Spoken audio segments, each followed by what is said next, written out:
So, you want to work on a cruise ship, huh? Well, I just got one question for you. Do you have what it takes? Hey, what's up, party people? It's your boy Jay Alexander back with another fun-filled episode of Ship Life, where I try to inform, educate, and entertain you guys on the world that is ship life. So, for today's episode, I want to talk about 5 things that I believe you guys should know if you want to work on a cruise ship. Now, in this and within these 5 points for this episode, not only am I going to talk about the physical side of things, I'm also going to talk about the mental strain, the financial strain you can potentially endure, the spiritual side of things.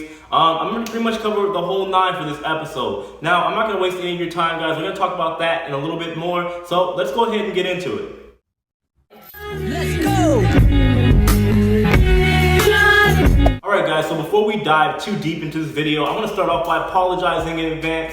I know the sound quality is pretty crappy compared to what I guess it normally is. I actually just got back from France a couple days ago, and for whatever reason, I decided to organize things in such a way that as soon as I got home, I have to move into my new apartment. So I'm slowly doing that, and I don't really have any furniture, carpeting, anything in here yet, which is causing this really annoying echo. I don't know if you guys will hear it in this video, but it's pretty bad and I hear it, but I apologize. I'm just trying to keep up with my my regular system since I've been gone for a little while, just to get back into the flow of making my videos. But anyway guys, I don't want to ramble on.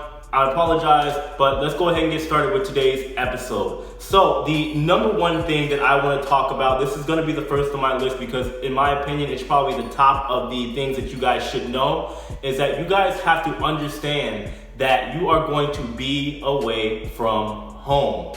Now, I know for most of you guys, it's probably common sense to understand that when I say being away from home, you're talking about being away from your friends, families, and loved ones. Now, for one, common sense is not common. And also when it comes to that subject, that's actually a whole nother point in itself, which I'm gonna get to later in the video. When I say being away from home, I'm talking about just the overall mental strain and understanding what you're leaving and coming back to when it comes to working on the ship, right? This is something that I didn't realize, and it was before I even did cruising. I was working for the Harlem Globetrotters, I'm sure a lot of you guys already know, and my tour would leave, it would start on Christmas Day, and I wouldn't come back until around July. Sometimes a little bit earlier if I got lucky. But the thing is, it took me years to understand the toll that it potentially had on my life. All right, and I'm not saying this is a bad thing, but this is something you guys have to prepare for. When you guys leave for a contract, you gotta understand that you pretty much drop everything.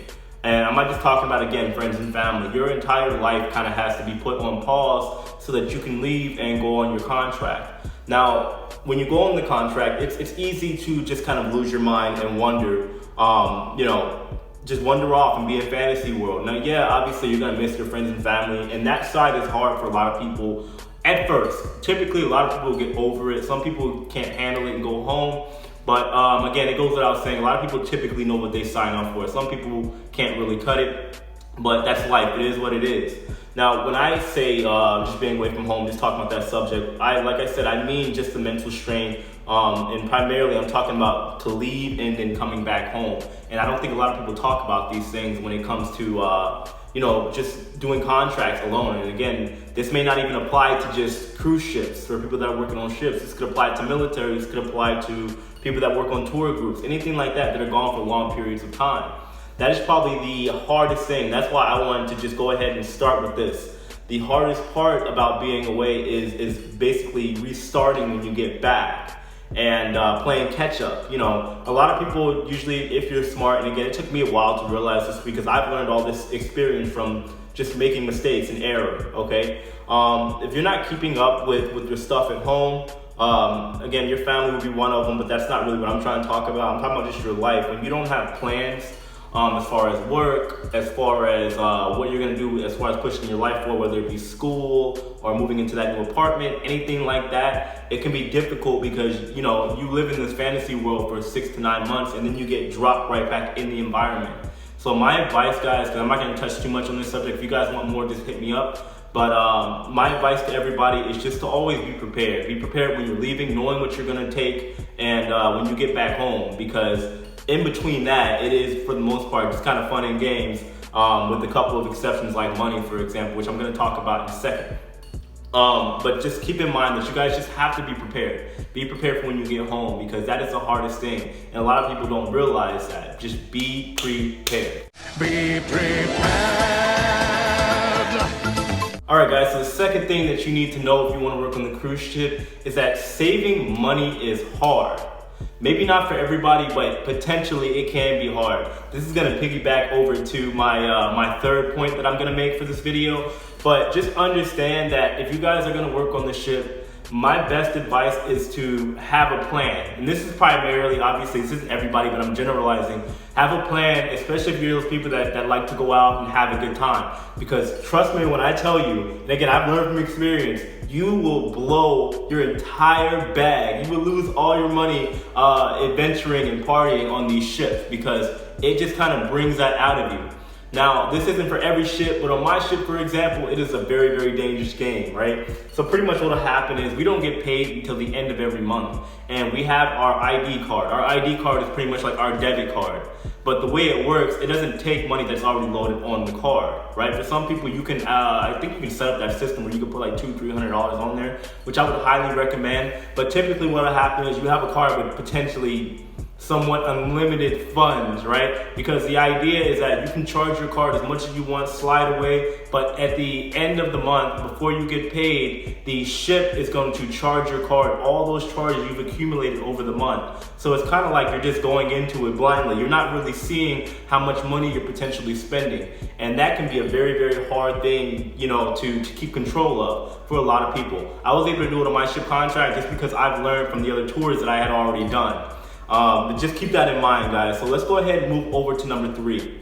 So piggybacking off of number 2, number 3 is literally just like kind of the, I guess the stronger point when it comes to just working on ships. You have to have the ultimate self-discipline when you're working on a ship. And I mean that because, again, this is primarily, of course, about money. Like I said, from point number 2, you can spend all your money very, very easily. And if you don't have good self-discipline, you will be influenced very easily, right? Because when you work on the ships, and typically most people aren't like me where they have a decent amount of days off and you get tired of seeing all that Bermuda has to offer, or Jamaica, or Cozumel.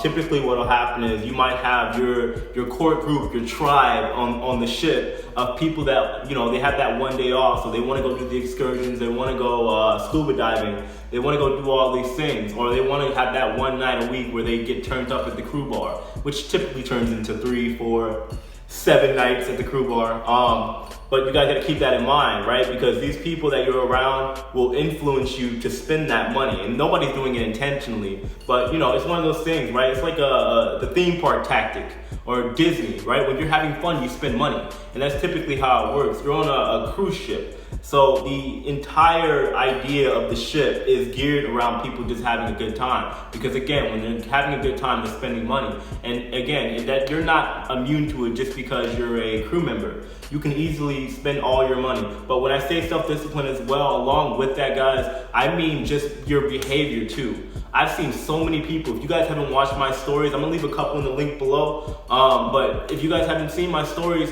I talk about people that end up, you know, turning up too much, or, you know, just got into the wrong situations and they end up getting fired.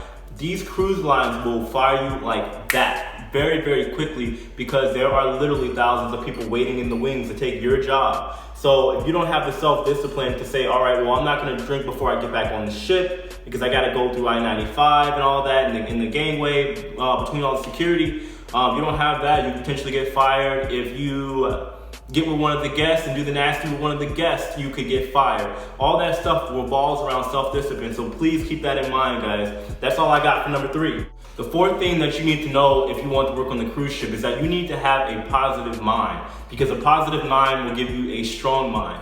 I'm saying this because the environment on the cruise ship can be very, I guess, indirectly hostile at times.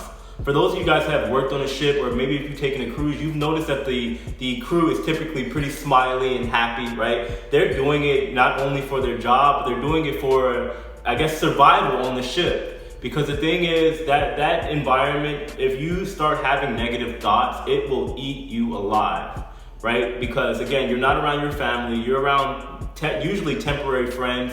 Most of the time you're back in the crew area, no sunlight, and you're working typically 7 days a week for 10 to 12 hour shifts. And again, if that negativity hits you, it will hit you hard, all right? So you need a strong, positive mind. All that combination together will help you survive through your contract. That negativity, I've seen people get to the point to where they just crack. They either just decide to go home, or they get in a fight with somebody, or, it's just, depression hits. And it can happen very easily in a positive environment where everybody's supposed to be happy all the time, because there's so much pressure to do so, right? When I say you have to put yourself in a positive mind, you have to do so to the point to where you're kind of forcing yourself, but you're also finding the good out of everything, right? You're learning to have fun with your fellow crewmates, and it's very, very essential, because if you don't, negativity can sink in very quickly, and it's hard to come back from that when you're working on ships, because you can feel like you're very alone, right? So when I say that, be positive, hang out with people, communicate, talk. I might make another video on that, just as far as like having friends and how important that is. But yeah, that's what I got for number 4, guys. So finally, for my 5th and final thing that you need to know before you work on a cruise ship, I'm gonna talk about what I kind of mentioned in point number 1, is your friends and family and your relationships, right? Most of this I'm gonna gear around toward like actual relationships, boyfriend, girlfriend, girlfriend, girlfriend, marriages, that whole thing, right? You guys have to understand that the ship life is a very, very dangerous place, all right, if you're in a relationship. Because I've said in multiple videos, I have seen things happen, all right? I've seen, married women get with, other men. I've seen men turn gay. I've seen breakups. I've seen everything, right? You can see that within literally your first month on a contract. I kid you not, if you're paying attention, it's there, right? If you guys decide that you want to have a relationship before you go on the ship, make sure it's strong. I'm telling you, make sure that thing is like sealed tight, and you guys have a full understanding of who you guys are. Because if you guys have that newish relationship and you're in that honeymoon phase, trust me when I tell you, it will not last if somebody goes on the ship, because there's too much candy, there's too many opportunities, there's too much freedom of thinking on the ship. When you're on the ship, again, it's like a fantasy world, right? And you don't have as many responsibilities. You drop a couple bills, it's just free. So people have time to think about who they wanna, do the thing with. They have time for that. They're pretty much in a high school, college type environment again, and that's typically how it works. People go to the crew bar closes, next thing you know, everybody's playing truth or dare or spin the bottle in one of the rooms. That's how it works. So guys, just keep that in mind. That's what I want to talk about when it comes to relationships. Obviously the friends and family, you guys know that you have to be mentally strong for that. All right, anyway guys, I'm gonna go ahead and wrap this video up. I apologize again for the bad sound and the fact that I haven't been making consistent videos. I am now officially back on it. Thank you to everybody who's still following me and watching my videos. As always, I appreciate it. If you have any questions, comments, concerns, you can hit me up. I'll leave my Instagram link above, or you can hit me up in my email, which I'll leave below. Next week, guys, just make sure you keep track of my videos, because next week I'm gonna go ahead and do something that people have been requesting since I started my my YouTube channel. Everybody wants to know how to get a job on the ship. Now, I can't tell you exactly how to get the job, but however, I am gonna give you guys links, tips, stuff for interviews, all that good stuff. So guys, make sure you stay prepared for that and be on the lookout. Also, I do have my second YouTube channel. If you guys want to see how my journey went from France, check that out. I'll leave that in the link below. Anyway, I don't want to ramble on. I will see you guys in a couple days with my ship life story. Happy Friday, guys. Don't turn up too hard tonight, and I will see you on Sunday. Take it easy.